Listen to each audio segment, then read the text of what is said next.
Christopher Nolan is one of the most celebrated directors of all time, but with the lead up to his newest film, The Odyssey, there's been a new discussion around him. Some are saying he's washed, but is that actually true? Today I'm gonna find out by looking at every single one of the films he directed, including The Odyssey, and scoring each film out of 10. So let's begin with his very first feature film. Why are you following me? Following. As far as first movies go, this is solid. With a budget of $6,000, Nolan was able to craft a pretty solid crime thriller full of twists and turns. The story structure is pretty bizarre as we follow the main character at 3 different points in the story, once at the beginning, once at the middle, and once at the end. The 3 points play out simultaneously until we, the audience, catch up to the lead character at the end of the actual film. And while I think functionally the story structure works to hide certain reveals throughout the film, like that the blonde woman is secretly working with Cobb, and they're both trying to make the main character a scapegoat, I don't really see how the structure fits thematically into the story, and it winds up feeling more unnecessary and gimmicky than a genuine part of the story. But as far as the characters go, they're solid. It does a good job of characterizing the unnamed protagonist as an easily manipulated loner who just loves to follow people. He's a screw-up with no real ambition or purpose. And while Cobb and the blonde woman are well characterized as eccentric, manipulative, and in the case of Cobb, sociopathic, there's nothing really here in terms of character development nor anything like that. But these characters failing to change is kind of the point of the story. Also, because this is a $6,000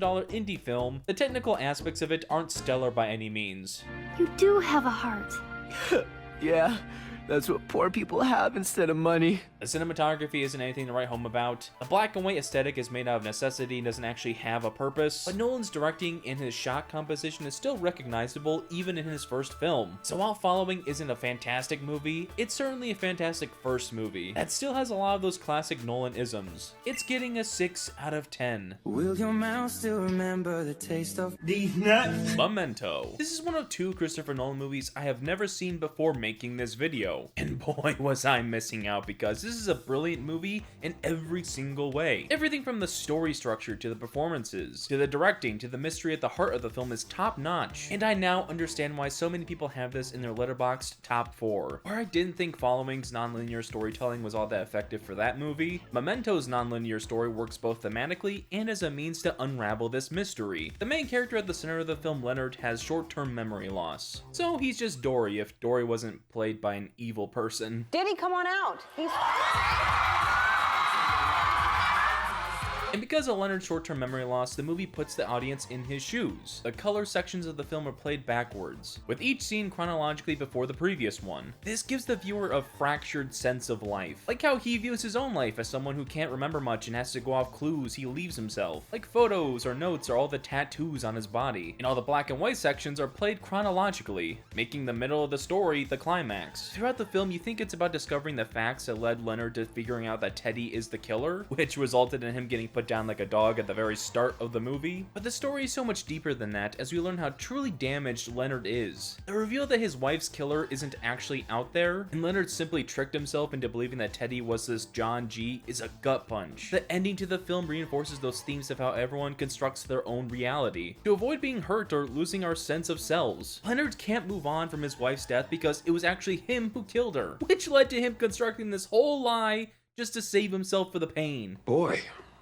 that escalated quickly. I've never been so genuinely floored by a twist in my life before. This whole movie is just, it's insane. The script of Memento is brilliant stuff, and I can't believe I lived this long without experiencing it. Nolan's directing is also sublime. He's able to reveal a lot of things through visuals and create this tension all throughout. And the performances by Joe Pantoliano, Carrie-Anne Moss, and especially Guy Pearce are exceptional. This isn't the biggest cast in the world, but each of them came to play, and they brought the script to life wonderfully. Memento is a rare, genuinely perfect film. It works on every level, and I can't believe it's only Nolan's second ever film. It's getting a 10 out of 10.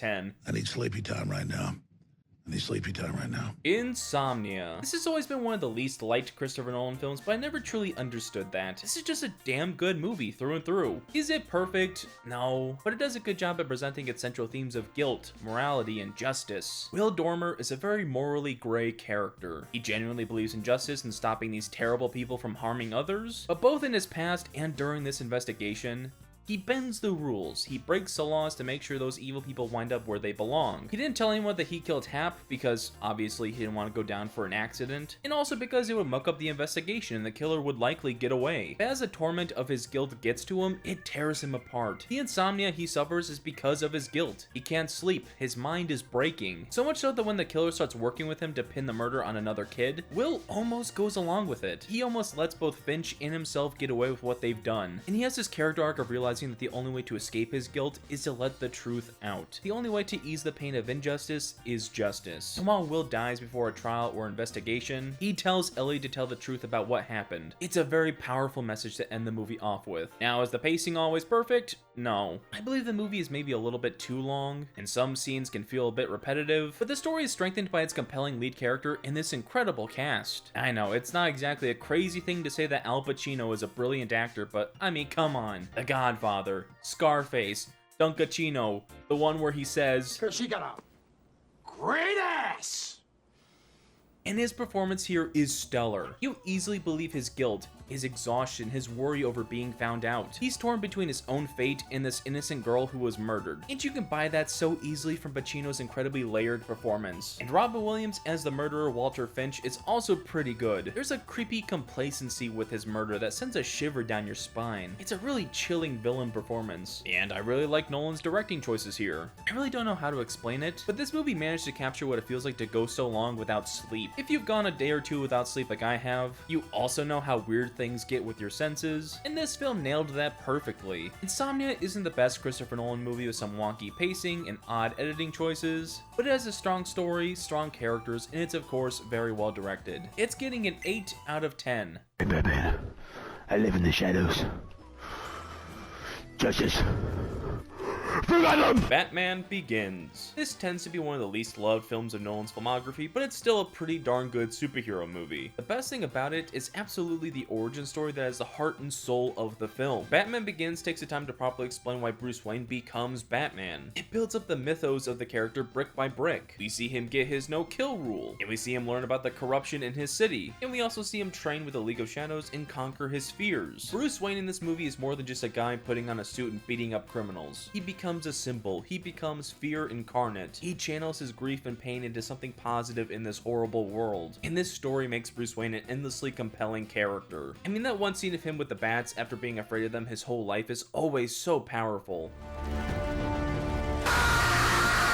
While the origin side of this movie is amazing, I do find the stuff in Gotham after Bruce becomes Batman to be less compelling. It in some ways becomes a generic superhero story without that amazing depth from the first half of the film. And the movie ends on one of the most disastrously awful story decisions I've ever seen in a movie. I won't kill you, but I don't have to save you. That's certainly a way to undo the entire movie we just watched. Batman's whole thing in this movie, not even in the comics, I'm talking purely just about this movie, is that he won't kill people. He went against the League of Shadows because he wanted justice, not revenge. But here, I know he says he doesn't kill Ra's al Ghul, but he essentially does kill Ra's al Ghul. It truly is a head scratcher every time I go back to rewatch this movie. But speaking of Ra's al Ghul, the villains of Batman Begins are pretty good. Ra's works as an almost anti-Batman. He shares a similar background where crime took away his wife, took away someone he cared about, but he thinks the solution to crime is to kill, even killing the innocent if crime becomes too big of a problem. And so in that difference, these two become well-written enemies. And as a secondary villain, Cillian Murphy's Scarecrow is also exceptional. I love how his fear toxin is adapted, and as a kid, this was genuinely scary.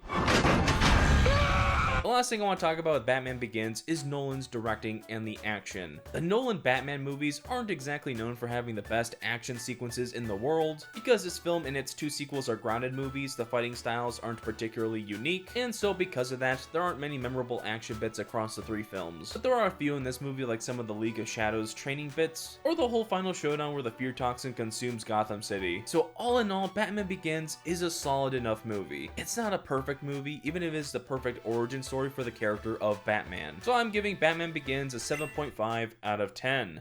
You'll never catch me, wizard. I cast tungsten balls. The Prestige. I'm gonna sound like a broken record, but The Prestige is yet again another masterpiece. The script is flawless, the direction is effective, and the performances, oh my gosh, the performances are so damn good. Christian Bale and Hugh Jackman absolutely shine in this movie. Their characters are the biggest haters I've ever seen in my life, and you can see that hate through every scene they have together. There's this vitriol, this obsession. They hate each other, but they also can't let the other one out of their lives. They're both living in the other person's head rent-free, and both Bale and Jackman capture that beautifully. Michael Caine is also phenomenal. As this mentor character to both of them, you can understand his pain as they go down darker and darker paths, especially Angier. At every turn, he tries to de-escalate, to convince them to be better men, to be better magicians, but they ignore his advice and dig their holes deeper and deeper until he can't take it anymore. He's essentially the audience character, as he also feels the same things that we do. And the rest of the supporting cast is also solid. Scarlett Johansson, Rebecca Hall, David Bowie. Wait, what? Yeah, David Bowie is Nikola Tesla. Insane.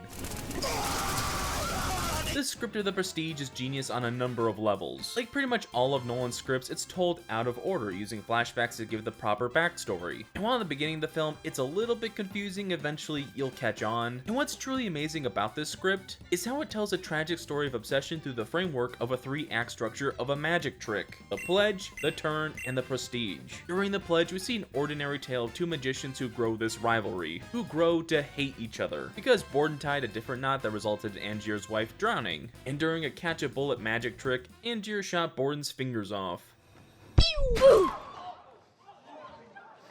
During the Turn, Angier makes himself disappear. And by that I mean he fakes his own death and puts Borden on death row, framing him for the murder. And then during the Prestige, everything is revealed. A machine Angier got from Tesla essentially allowed him to clone himself, and it was his clone that drowned. And Borden wasn't the one who was hanged, it was his twin brother. The two of them shared a single life for this entire movie. That's how they did their trick. Even now, I still can't believe how both insane and effective these twists are, and they're also integral to the character stories of the lead characters. The central theme of this movie is obsession. How obsession can drive someone to the darkest of places. The obsession about being the best magician led to the Bordens only ever having half a life, and it led to Angier killing his other selves every night for God knows how long. But the reason why in the end Borden wins and Angier loses is because he gives up the chase. He gives up his obsession. His daughter means more to him than his tricks, and Angier has nothing. It's a powerful story made even better by Nolan's sharp direction. His directing here isn't as big or flashy as some of his other works, but it works to make sure these twists are effective. So all in all, The Prestige is a fantastic movie. It's not quite a perfect experience, but it's damn near close. It's getting a 9.5 out of 10. Batman Revenge the Joker! Batman Return of the Joker! The Dark Knight. This is one of the most praised superhero films of all time, and it absolutely deserves to be. Even though it's been said many times before, The Dark Knight is a shining example of how to adapt comic books into real life. Let's first start by talking about what makes The Dark Knight as memorable and special as it is. Stranger. The Joker in The Dark Knight is one of the greatest villains in all of cinema. Every single scene he has commands your attention. He has infinite presence, he adds real stakes to the movie, and most of all, he's not forgettable in the slightest. Heath Ledger's portrayal of the Clown Prince of Crime is iconic, and has been mimicked and memed in popular culture ever since this movie first released in 2008, which was 18 years ago. Good lord, I am getting so old. Mauricio,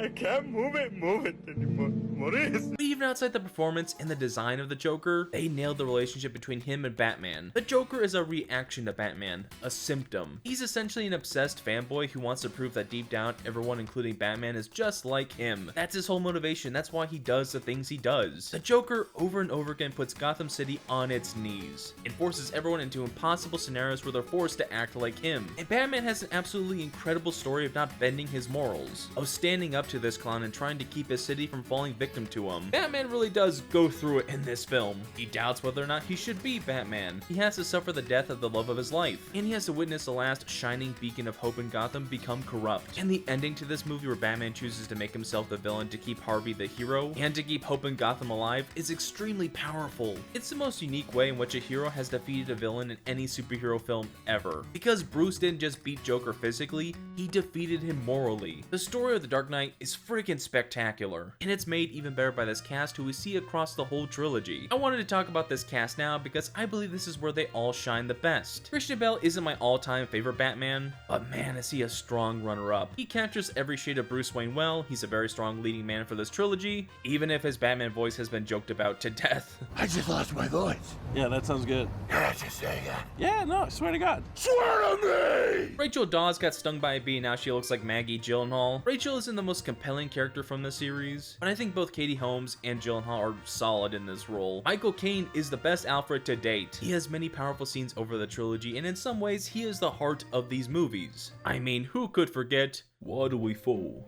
So we can learn to pick ourselves up. Batman Begin.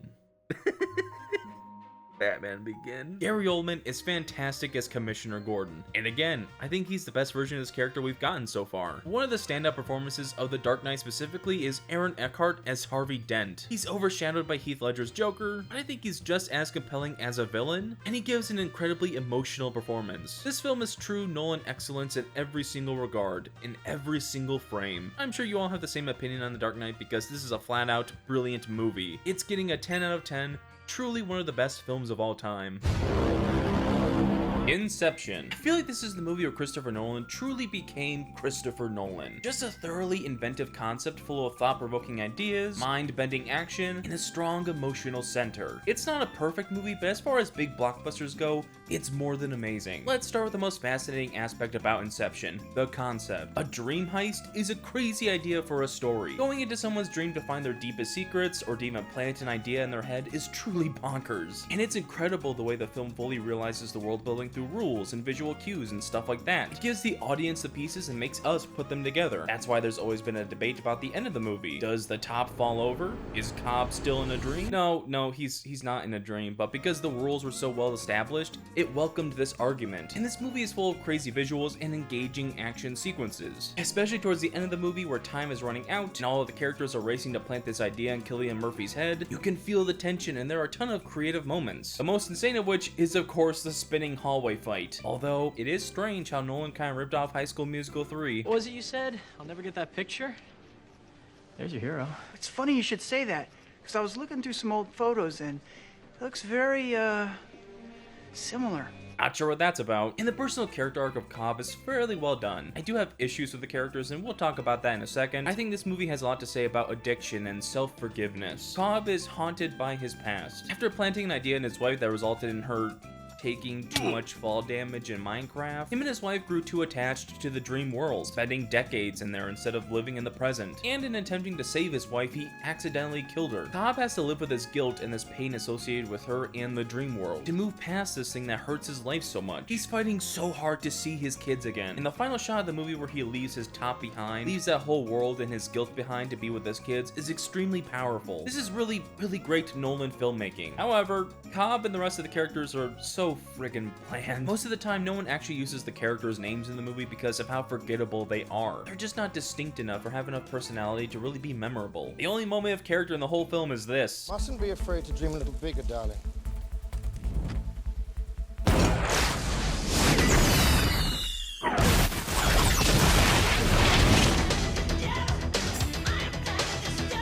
Other than that, this is just Leonardo DiCaprio, Joseph Gordon-Levitt, Tom Hardy, and so on and so on. So while Inception is an excellent movie, it is held back by its meh characters. It's getting an 8 out of 10. You merely adopted the dark.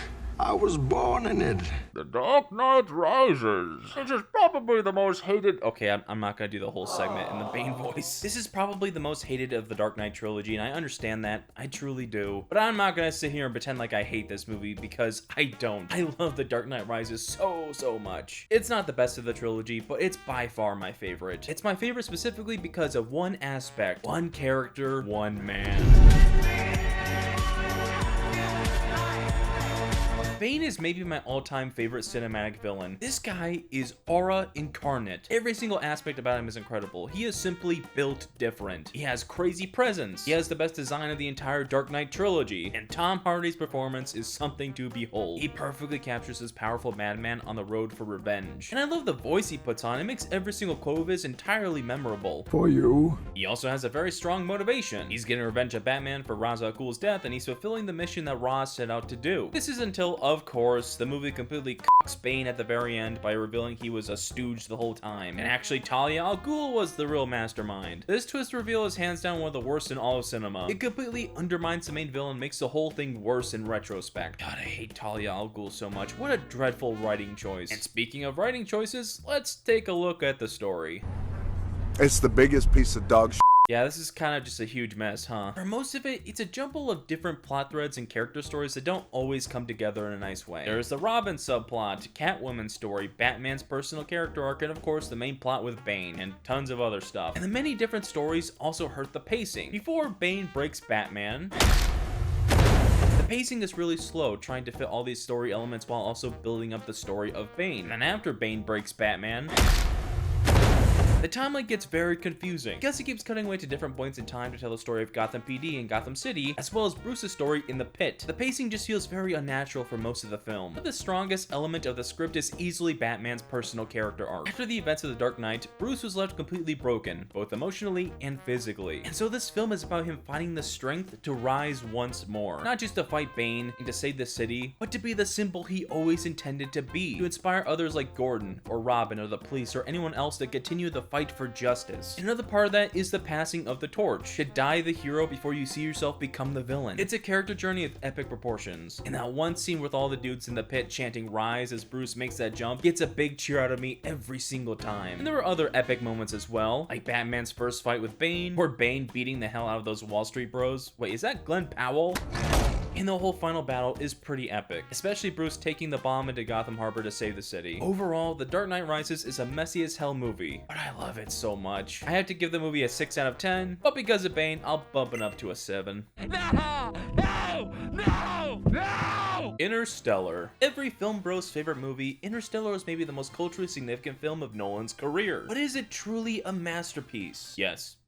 Yes, it is. Admittedly, it's been a while since I've seen Interstellar, but on this rewatch, I was completely blown away. I mean, it's visually gorgeous, it has a compelling story, a strong emotional core, and one of the most beautiful scores I've ever heard. I feel like a kid in a candy store, I don't even know where to begin. Let's start with the visuals, because, oh man, this is an absolutely gorgeous movie. This is the first collaboration between Christopher Nolan and cinematographer Hoyt van Hoytema. These two will go on to make Dunkirk, Tenet, Oppenheimer, and The Odyssey together, and some of the visuals these two cook up are genuinely breathtaking.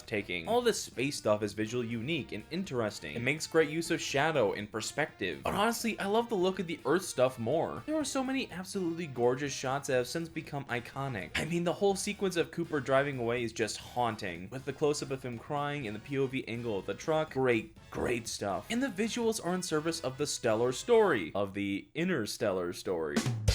Oh, brother, this guy stinks! Cooper is so well characterized as someone who's a dreamer, a person who believes the solution to Earth's problems aren't below but above. He instills these beliefs in his daughter Murphy. They both have this sense of scientific wonder and imagination, and their story is about using that wonder to fix what's wrong, and they both share a deep love of one another, which is what this movie is truly about. Everything Cooper does is because of how much he loves his children, how much he wants to see them again. He braves the great unknown to fix their uncertain future. He risks death, risks missing huge chunks of their lives, and he risks going into a black hole for them. The film's message about how love is a powerful force that transcends time and space is so well done, and I know people have heavily criticized the climax of the movie where Cooper's in the weird time thingy where he can connect to Murphy. They say it's a little too expository and it feels a little unnatural, but I think it works. Cooper's verbally putting all the pieces together. He's not just talking by himself, he's also talking to the robot character. But the revelation that the key to save everyone was this odd time loop thing where future humans saved Cooper and allowed him to communicate with Murphy in the past, so that Murphy in the past could solve gravity and save mankind so that the future humans could exist, is so mind-bendingly awesome. And again, it reinforces the ideas of love and wonder. Because Cooper always looked to the future, he was able to find the solution to the problem. And because of how much he loved his daughter, he risked going into the black hole and trusting her with the quantum data. Interstellar stories equal parts simple and complex. But man, is it just wonderful in every aspect. In that ending, when he finally reunites with her on her deathbed, I genuinely did not think I would cry during any Christopher Nolan movies, but I was so wrong. Interstellar is an amazing movie. It's another modern masterpiece full of beautiful direction, amazing visuals, and powerful performances. It's getting a 10 out of 10.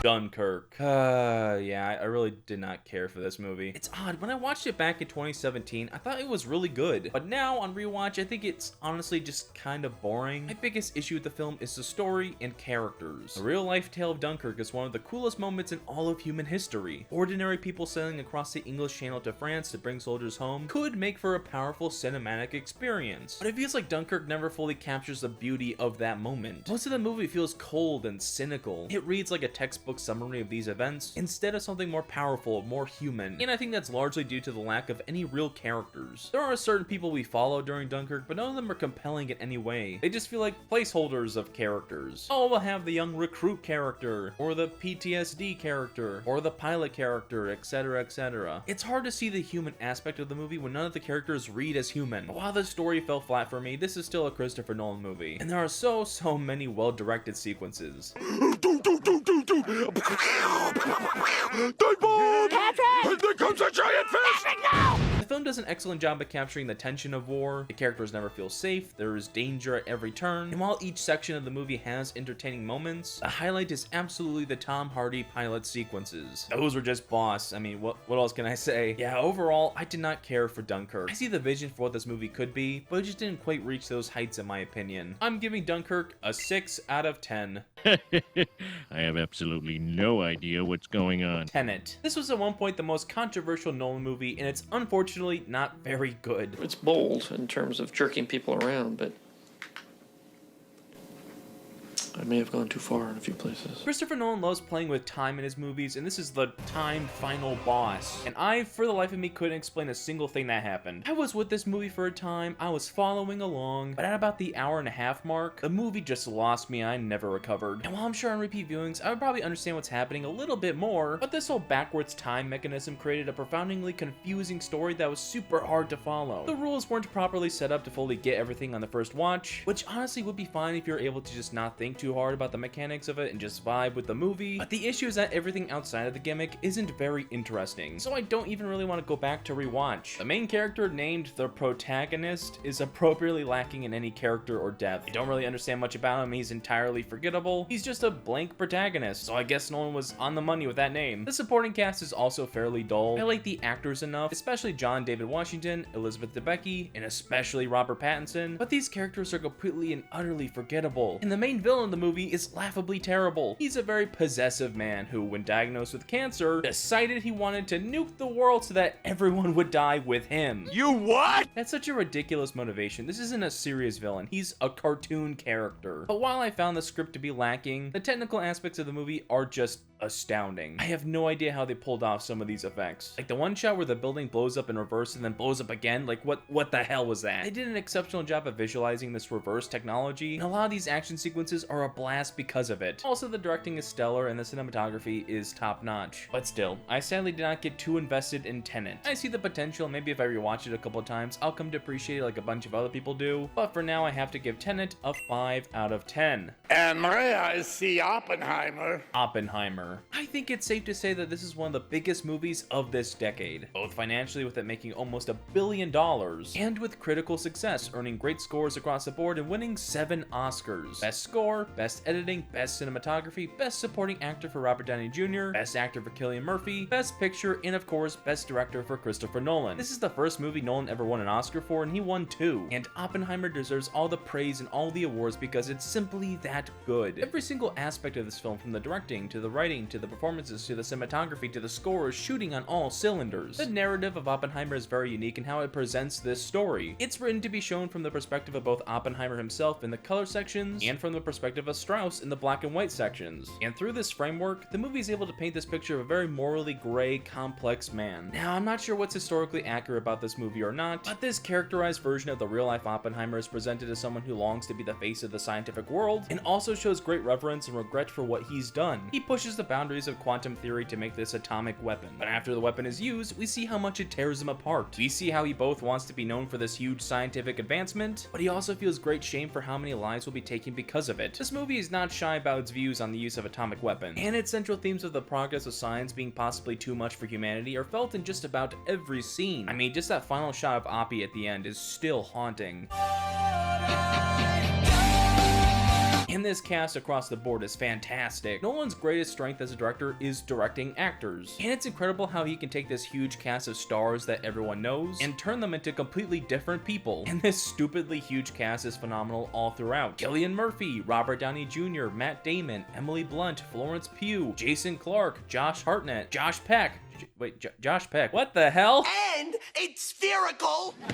Nolan's directing is simply superb, absolutely worthy of an Oscar win. Again, him and Hoyt van Hoytema have created an absolutely gorgeous looking movie, so much so that even simple shots have become iconic, but I think the Trinity test is quite obviously the best visual of the movie. Simply cinematic excellence. And the score by Ludwig Göransson is also excellent. Probably the second best score in a Nolan film. Interstellar is of course still #1. I don't really have much else to say about Oppenheimer. It's simply a marvelous film from top to bottom. It's getting a 10 out of 10. But before we move on to Nolan's newest film, The Odyssey, I just want to say, if you've enjoyed this video, why not consider hitting that subscribe button? It'll make sure you see all the videos from me in the future, and it'll get me closer to 1 million subscribers. But now, let's move on to...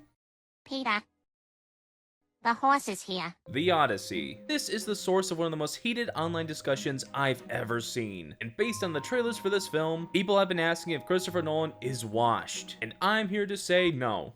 No, he's not. Of course he's not washed. The Odyssey is the best new movie I have seen in quite some time. And even though the story is thousands of years old, I'm gonna do my best to avoid spoilers, because there are some changes made to the story. Which, speaking of those changes, I think it's odd how butthurt people got over what was changed. Nolan set out to reframe this classic story with a different central message, which makes sense. It doesn't add anything to do a one-of-one retelling of a story. That would be kind of pointless, especially a story that's this old and this familiar with so many people. There are things missing from the Odyssey, but none of those missing elements are really missed, because everything in the first 2 acts, which is the bulk of this adventure, are in service of the final act where the greater story and greater themes are revealed. It works exceptionally well, and the more you think about the story, the better and deeper the whole movie gets. And if you just think they shouldn't have cast people like Zendaya or Lupita Nyong'o or Elliot Page, I don't know what to tell you. It's a fictional retelling of a fictional story. If they wanted to do a diverse cast, who the hell cares? The races of the characters really do not matter in the slightest. And also, the cast across the board is exceptional. Matt Damon as Odysseus is sensational. This is maybe the best performance I've ever seen him give. He captures every shade of this character, from his pride and stoicism to his guilt and his brokenness. He was incredibly moving. Anne Hathaway as Penelope was also a highlight. She was fantastic. And despite how many people called him mid, I found myself the most moved by Tom Holland's performance. I didn't get teary-eyed for most of the movie until one scene centering around him at the end of the movie. Not gonna give it away, of course, but he's much better than people give him credit for. Other highlights of the cast were John Leguizamo, Samantha Morton, Lupita Nyong'o, Elliot Page, and of course Zendaya as Athena, who maybe has the single best moment of the movie. If you know, you know. The visuals of the Odyssey are stellar in every regard. I'm convinced that Nolan found an actual Cyclops and decided to make him an actor. The cinematography is of course absolutely gorgeous, and if you're worried that you're missing out by not watching this movie in IMAX 70mm, let me assure you, you aren't. I watched this in the poor people format and it was still stellar. This movie is still composed with standard format in mind. Although, if you can see it in IMAX 70mm, I'm sure it still looks insane. I sure wish I could see it in that format. Spare change. Spare change, ma'am. Squidward? The score by Ludwig Göransson is hauntingly beautiful, the action scenes work and are exciting as hell, and this movie is much scarier than I thought it would be, with some truly insane effects and sound design. All in all, The Odyssey met my high expectations and exceeded every single one. I was completely floored by this movie, and while I need to rewatch it to be sure, I think this could possibly be my all-time favorite Christopher Nolan film. The Odyssey is getting a 10 out of 10. And that's my video covering every single Christopher Nolan movie. Make sure to let me know how you'd rate each of the films down below, and you can check out this video here. I'm sure it's one you'll enjoy.